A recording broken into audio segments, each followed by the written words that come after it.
बिस्मिल्लाहिर्रहमानिर्रहीम। अस्सलाम वालेकुम। जज अरशद मलिक साहब की वफ़ात के बाद बहुत सारी साजिशी थ्योरियाँ जो हैं वो सोशल मीडिया पर आ रही हैं, बहुत से इल्ज़ामात सामने आ रहे हैं। मरीम नवाज़ के ट्वीट्स पर भी बात करेंगे, लेकिन मुझे एक बात की समझ नहीं आती कि हर चीज़ का मलबा फ़ौज पर क्यों डाल दिया जाता है, हर चीज़ का मलबा इस्टेब्लिशमेंट पर क्यों डाल दिया जाता है। और इसको भी कहा जा रहा है कि शायद ये फ़ौज की साजिश है, फ़ौज को इसमें साजिश करने की ज़रूरत नहीं थी, क्योंकि आगे चल के मैं आपको इसी वीडियो में बताऊँगा चंद हक़ाइक़ कि अरशद मलिक साहब के जो है वो वफ़ात के बाद नवाज शरीफ के केस पर क्या असर होगा, नहीं होगा, या उनको अगर एक लम्हे के लिए हम फ़र्ज़ कर लेते हैं, चलो इनकी बात मान लेते हैं कि उनको खुदा न खास्ता जो है वो जहर देकर या किसी भी तरह से उनको कत्ल किया गया है, तो उसकी ज़रूरत क्यों पेश आई या क्यों ऐसा करते हैं, ये सारी चीज़ों पे आगे चल के बात करते हैं। और ये भी समझ नहीं आती कि पनामा आया तो इल्ज़ाम फ़ौज पे लगा दिया, हालांकि 1992, 93 में 94 में इन्होंने फ्लैट्स खरीदे और उनका इंकशाफ जाकर हो रहा है 2016 में। अब बताएं क्या फ़ौज ने इनको कहा था कि 1993-94 में, 92 में, 92 में आप जो है वो लंदन में फ्लैट्स लें। फ़ौज ने इनको कहा था कि आप जो है वो मनी लॉन्ड्रिंग करें, लूट मार करें, चोरी करें पैसा, और इस तरह से आप यहाँ पैसा छुपा कर बाहर भेजें और इस तरह से आप वहाँ पर जायदादें खरीदें। फिर इसी तरह आप जरदारी साहब के केसेस पर आ जाएँ। जरदारी साहब को क्या फ़ौज ने कहा था कि आप ओमनी ग्रुप को नवाजें? क्या जरदारी साहब को फ़ौज ने कहा था कि आप सिंध की ज़मीनों में जो है दो नंबरी करें?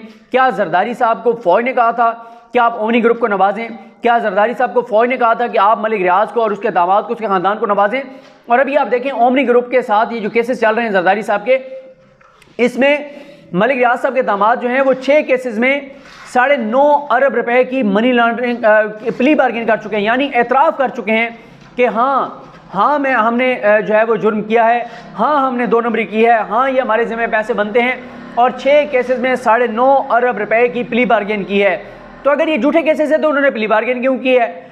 और ऐसे डॉक्यूमेंट्री एविडेंस मौजूद है, ऐसे दस्तावेजात मौजूद हैं, शहबाज शरीफ साहब के केसेस देख लें, टीटीज देख लें, ये सारी चीज़ें मौजूद हैं। अच्छा, फिर आप देखें वकार सेठ साहब का इंतकाल हुआ, उनके हवाले से भी कहने लग गए कि साजिशी थ्योरी चले, वहाँ पे किसी हद तक आप गो के इल्ज़ाम गलत है, लेकिन किसी तौर पे किसी तरह से चले, थोड़ा सा बंदा कहता है यार हो सकता है, चले इनकी बात मानी जा सकती है या सोचा जा सकता है।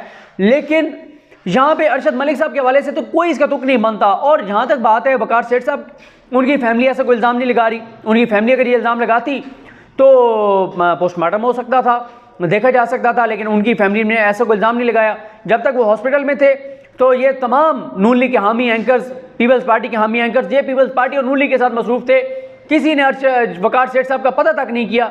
और जब उनका इंतकाल हुआ तो इल्ज़ामात फ़ौज पे लगाने शुरू कर दिए। मैं पहले मरियम के ट्वीट्स आपके सामने रखता हूँ, फिर मैं आपको बताता हूँ ये जो अरशद मलिक साहब की वफ़ात का नवाज शरीफ के केसेस पर किस हद तक असर होगा या नहीं होगा। मरियम ने ट्वीट किया, कहती हैं इन्ना लिल्लाहि व इन्ना इलैहि राजिऊन। जज अरशद मलिक वहाँ चले गए जहाँ हम सबको जाना है। अल्लाह ने उन्हें तौफीक दी कि वो जाते जाते नवाज शरीफ से माफ़ी मांगकर अपने ज़मीर का बड़ा बोझ हल्का कर गए और बता गए कि उन्हें किसने नवाज शरीफ को झूठी सज़ा देने के लिए ब्लैकमेल किया, इस्तेमाल किया। इतनी ढटाई से ये झूठ बोलते हैं। पहली बात तो यह है कि काश कि आप लोगों को, हम सबको ये इदराक हो कि हम सब ने वहीं जाना है, ताकि कोई करप्शन ना करे, कोई लूट मार ना करे, कोई गरीबों का हक ना मारे। अल्लाह करे आपको भी एहसास हो, सारों को, हम सबको एहसास होना चाहिए। और अगर आप लोगों को एहसास होता तो आप ये ना करते जो आपने किया है। उसके बाद वो कहती हैं कि जाते जाते वो ज़मीर से बोझ हल्का कर गए। वो तो बयान हल्फी दे गए हैं भाई, उनका तो बयान हल्फी मौजूद है कि कैसे आप उनको ब्लैकमेल कर रहे थे, कैसे आपने उनकी एक वीडियो हासिल किया और उनको ब्लैकमेल किया, और आज आप उनके जो है वो बन रहे हैं, मोहसिन बन रहे हैं। उनको आप उनकी वीडियो खरीदने के लिए आपने जिन लोगों को इस्तेमाल किया, उनको भी आपने जाली चेक दिए, गाड़ियाँ भी 2 नंबर दी, सारा कुछ किया, ये तो सबको पता ही है। फिर वो कहती हैं अल्लाह अरशद मलिक साहब की बख्शिश फरमाए और उनके लवाकिन को सब्र अता फरमाए। ये उन लोगों के लिए सबक है जो जालिम हैं और इक़्तिदार और ताकत के नशे में अंधे भी हैं। इक़्तिदार के नशे में तो अंधे आप हो गए थे जब आपने मॉडल टाउन में 14 बेगुनाहों को शहीद करवा दिया था, और आपने जो है वो किस तरह से एक हमला खातून को जबड़ों में गोलियां मार के शहीद करवाया, तो आज तक उनको इंसाफ भी नहीं मिला।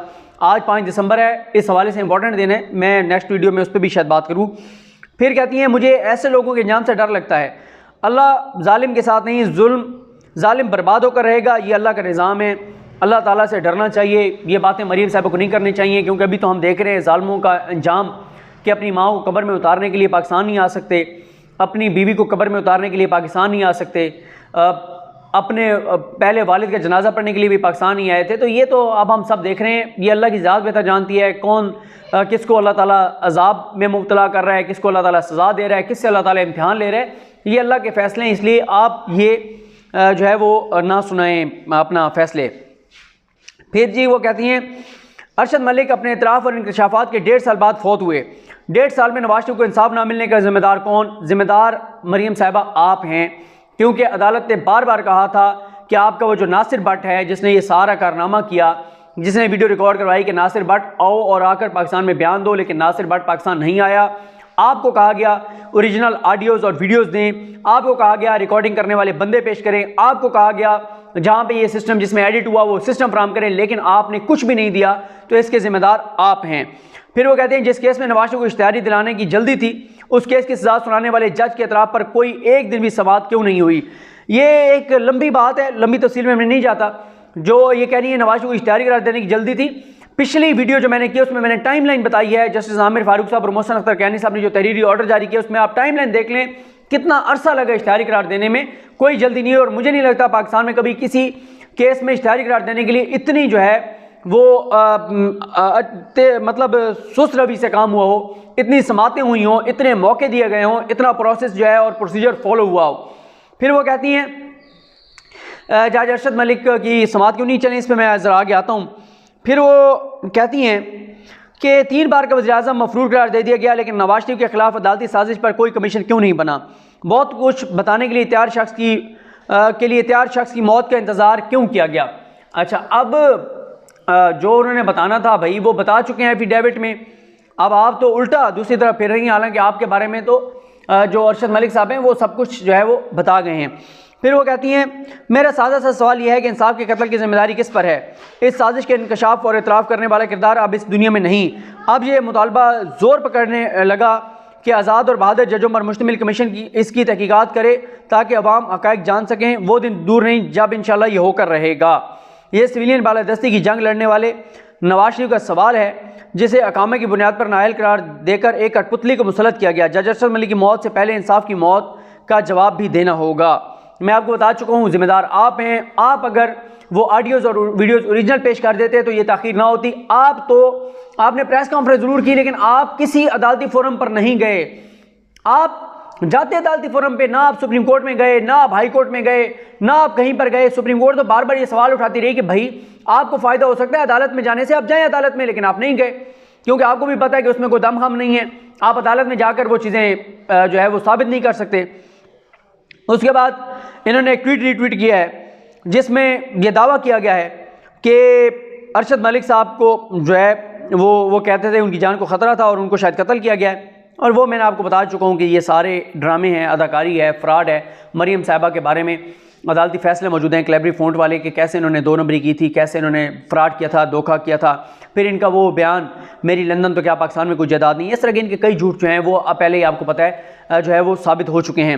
अब हम आते हैं कि अरशद मलिक साहब की वफ़ात का नवाज शरीफ के केस पर क्या असर होगा। मैं आपको बता देना चाहता हूँ 2 टोके कोई असर नहीं होगा, 0.1% भी असर नहीं होगा। उसकी वजह क्या है? वजह यह है कि जो वजह मैं बताने जा रहा हूँ मैं थोड़ा सा 1-2 चीज़ों का इजाफा करूँगा, लेकिन वो वजूहात बता रहा हूँ जो कल इख्तिलाफी नोट प्रोग्राम में उमर रुबाब जैन साहिबा के साथ साद रसूल साहब ने बताई। और मैं इसलिए बैरिस्टर साद रसूल साहब का हमेशा मोतरफ रहा हूँ, उनकी मैंने तारीफ़ की है कि वो मुकम्मल तैयारी के साथ बात करते हैं, चीज़ों को चेक करके बात करते हैं, दोबारा पढ़ कर तैयारी के साथ बात करते हैं। बड़े बड़े मैं नाम देखता हूँ उनकी कोई तैयारी नहीं होती, उनको कुछ पता नहीं होता। लेकिन साद रसूल साहब ने जो कहा हबीब अकरम साहब के साथ प्रोग्राम में कि सुप्रीम कोर्ट ने पहले तय कर दिया है कि अरशद मलिक की वीडियोज़ पर क्या हो सकता है। सबसे इंपॉर्टेंट पॉइंट समझ लें आप लोग कि सुप्रीम कोर्ट ने यह कहा कि जो एविडेंस रिकॉर्ड हुआ है, जो सबूत पेश किए गए हैं, उस पर कोई एतराज़ नहीं है किसी को भी, नून लीग को भी, शरीफ खानदान को भी कोई एतराज़ नहीं है। यानी मेरा एक केस था, या इसी केस पे आ जाते हैं, मैं अपनी मिसाल नहीं देता, इसी केस पे आ जाते हैं। नवाज शरीफ के ऊपर एक रेफरेंस बना, उस रेफरेंस अल अजीज़िया और फ्लैगशिप और एवनफील्ड। अरशद मलिक साहब के पास था अल अजीज़िया और फ्लैगशिप में वो बरी हो गए, अल अजीज़िया में उनको सज़ा हुई जिसमें नून लीग ये कहती है कि गलत सज़ा हुई। अल अजीज़िया में नवाज शरीफ से सबूत मांगे गए, नवाज शरीफ ने सबूत सारे जो उनके पास थे, वो जो बड़े बड़े दावे करते थे, ट्रक भर के ले आएंगे, ये कर देंगे, वो कर देंगे, शरीफ खानदान ने, नवाज शरीफ ने सबूत जो हैं वो पेश किए। सबूत पेश करने के बाद फाइनल आर्गूमेंट्स हुए। नैब कोर्ट की प्रोसीडिंग जिन लोगों ने अटेंड किया वो जानते हैं, लेकिन मैं आपको वैसे बता देता हूँ कि ट्रायल कोर्ट में यही होता है कि जो वकील दलाइल दे रहा होता है, एक एक चीज़ के ऊपर एविडेंस रिकॉर्ड हो रहा होता है, दलाइल रिकॉर्ड हो रहे होते हैं, यानी रिकॉर्ड्स में ला दिया कि वो लिखे जा रहे होते हैं, सारे शवाहिद, सारे सबूत रिकॉर्ड पर लाए जाते हैं। जब सारे सबूत आ जाते हैं फिर फाइनल आर्गूमेंट्स होते हैं। सुप्रीम कोर्ट ने ये कहा था, जस्टिस आसिफ सईद खान खोसा साहब ने ये कहा था, उनका फैसला मौजूद है और उस फैसले पे तफसीली भी कोई वीडियो में कर दूंगा। उसमें उन्होंने कहा था कि जो एविडेंस रिकॉर्ड हुआ है उसके ऊपर किसी का कोई एतराज़ नहीं है। यानी शरीफ खानदान ये नहीं कह रहा कि भाई हमने ये सबूत दिया था, हमने ये सबूत दिया था, हमने ये डॉक्यूमेंट दिया था, लेकिन ये डॉक्यूमेंट रिकॉर्ड पर नहीं है, गायब कर दिया गया है। ये उनका केस नहीं है, ये उनका इल्ज़ाम नहीं है, ये उनका दावा नहीं है। वो ये कहते हैं कि बस फैसला गलत कर दिया उन्होंने क्योंकि उनके ऊपर दबाव था। तो आसिफ सईद खान खोसा साहब ने और सुप्रीम कोर्ट ने ये फैसला दिया था कि चलें ऐसे करे हाई कोर्ट के सबूत जो हैं वो तो वही हैं, सबूत तो कोई नए उन्होंने नहीं देने। हाई कोर्ट 3 काम कर सकती है। एक काम हाई कोर्ट ये कर सकती है कि हाई कोर्ट ये कहे कि आप जो है दलाइल हमारे सामने दे दें, हम देख लेते हैं सारे मामलात को। दूसरा ये हो सकता है कि हाई कोर्ट ये मामला जो है वो भेज दे किसी इंसाफ अदालत के जज के पास, किसी और जज के पास, और उसे कहे कि फाइनल आर्गूमेंट्स दोबारा हों, यानी एविडेंस जो रिकॉर्ड हुआ है वो तो वही रहेगा, फाइनल आर्गूमेंट्स आप कुछ और कर लें। ये भी सुप्रीम कोर्ट ने कहा था कि ये भी हो सकता है कि ये सारे डॉक्यूमेंट्स देकर फाइनल आर्गूमेंट्स, क्योंकि वो भी टाइप शुदा हैं, वो सारे देकर फाइनल आर्गूमेंट्स और सबूत और चीज़ें देकर और किसी जज को कहें फैसला लिख दे, या बहुत आप एक्स्ट्रा ऑर्डिनरी कहें तो ये भी हो सकता है कि नवाज शरीफ की ये सज़ा कलअदम करार देकर और मामला रीट्रायल के लिए भेज दिया जाए। लेकिन वो अब नून लीग के लिए भी कोई फ़ायदा नहीं है। उसकी रीज़न ये है कि उसके लिए नवाज शरीफ का पाकिस्तान होना ज़रूरी है। नवाज शरीफ तो पाकिस्तान ही नहीं आ रहे, इसलिए अरशद मलिक साहब की वफ़ात का नवाज शरीफ के केस पर कोई असर नहीं होने वाला, क्योंकि असर एक ही सूरत में पहले हो सकता था जब वो जिंदा थे 1.5 साल तक। मरीम कह रही है किसका कसूर है, अगर शरीफ खानदान वो तमाम ऑडियोज़, वीडियोज़ और चीज़ें जो है वो अदालत के सामने जाकर रखती, फिर उसका असर होना था, लेकिन उन्होंने नहीं रखी। दूसरा ये था कि नासिर भट्ट आकर अदालत के सामने पेश होते, ऑडियो और वीडियो रिकॉर्डिंग वाले पेश होते, एडिटिंग करने वाला पेश होता, क्योंकि ये कानून की रिक्वायरमेंट है, ज़रूरत है। इसके बाद अब तो मामला इससे बहुत आगे चला गया है। अब तो ये डिस्कशन हो रही है हाई कोर्ट में और इस चीज़ पर बहस होनी है 9 दिसंबर को कि नवाज शरीफ की जो मेन अपीलें हैं, आया वो मेन अपीलें अदालत ऑन मेरिट सुनेगी या नहीं सुनेगी। यानी ऑन मेरिट से मुराद ये है कि अदालत नवाज शरीफ के इश्तिहारी होने के बाद भी अदालत ये अपीलें बिल्कुल मुस्तरद कर दे बगैर सुने, या सिर्फ नैब को सुन के फैसला कर दे, या अदालत कोई सरकारी वकील मुकर्रर, सरकारी तो नहीं, स्टेट के पैसों पर कोई वकील नवाज शरीफ की जाने से वो कर दे, उसको जिम्मेदारी लगा दे कि आप दलाइल दें, या अदालत जो है वो ये भी कर दे कि अदालत कहे कि हम अपनी तरफ से ख्वाजा हारिस साहब को मुकर्रर कर रहे हैं कि नवाज शरीफ की जाने से वो दलाइल दें। अब इस चीज़ पर बहस होनी है और इन चीज़ों पर होना है। बाकी जज अरशद मलिक साहब, उनको बरतरफ कर दिया गया था। इस वजह से उनको बरतरफ किया गया था कि वो जिस शख्स को सज़ा सुना रहे थे उस शख्स से जाकर मुलाकातें कर रहे थे, उस शख्स के बेटे से जाके सऊदी अरब में रोज़ा रसूल के पास जाकर मिल रहे थे और उनके साथ अल्लाह ताला उनके दर्जात बुलंद करे, लेकिन उनके साथ मामलात कुछ कर रहे थे, तो उनको इस वजह से मिसकंडक्ट पर उनको फारिग किया गया था। बाकी मरियम ने जो प्रेस कॉन्फ्रेंस की थी, वो जब शहबाज शरीफ से पूछा गया FIA की जानिब से, शहबाज शरीफ ने कहा मुझे कोई पता नहीं है, मेरी भतीजी को पता है और उससे आप पूछें। भतीजी से पूछा गया, उसने कहा जो ऑडियो वीडियो रिकॉर्डिंग सब कुछ था वो नासिर भट्ट के पास था, नासिर भट्ट से पूछें। नासिर भट्ट से चेक किया गया तो वो पाकिस्तान से फरार हो चुका था और आज तक वापस नहीं आया। तो ये कुछ चीज़ें हैं जो मैंने आपके सामने रखी हैं। जो भी मेरी दरख्वास्त है टॉक शोज़ में जो भी बात करे वो अपने हाई कोर्ट के रिपोर्टर्स को बिठा ले, या मैं जो हाई कोर्ट से 2 नाम जिनका आपको मैं अक्सर आजकल जिक्र भी करता हूँ, अगर किसी ने प्रोग्राम में किसी ने बात करनी, बल्कि हर चैनल के पास अपने बहुत अच्छे रिपोर्टर हैं। आप दुनिया न्यूज़ के पास देखें आमिर सईद अब्बासी साहब हैं, आप जियो के पास देखें अवैज यूसुफजई साहब हैं, एक्सप्रेस के पास आप देखें तो साकिब बशीर साहब हैं, बोल के पास आप देखें फयाज़ महमूद साहब हैं। तो इसी तरह बाकी भी चैनल्स आप देख लें कि हर चैनल के पास अच्छे रिपोर्टर्स मौजूद हैं। सॉरी मैं सबके नाम नहीं ले सका, लेकिन वो अपने अपने रिपोर्टर्स को बिठाएं और उनसे पूछें, वो बताएंगे उनको कि हकीकत क्या है। तो इस तरह से हवा में बात करने से, इल्ज़ामात लगाने से कोई फ़ायदा नहीं होगा। मुझे अपनी दुआ में याद रखें। अल्लाह करीम हम सब का आमीन। अल्लाह हाफिज़।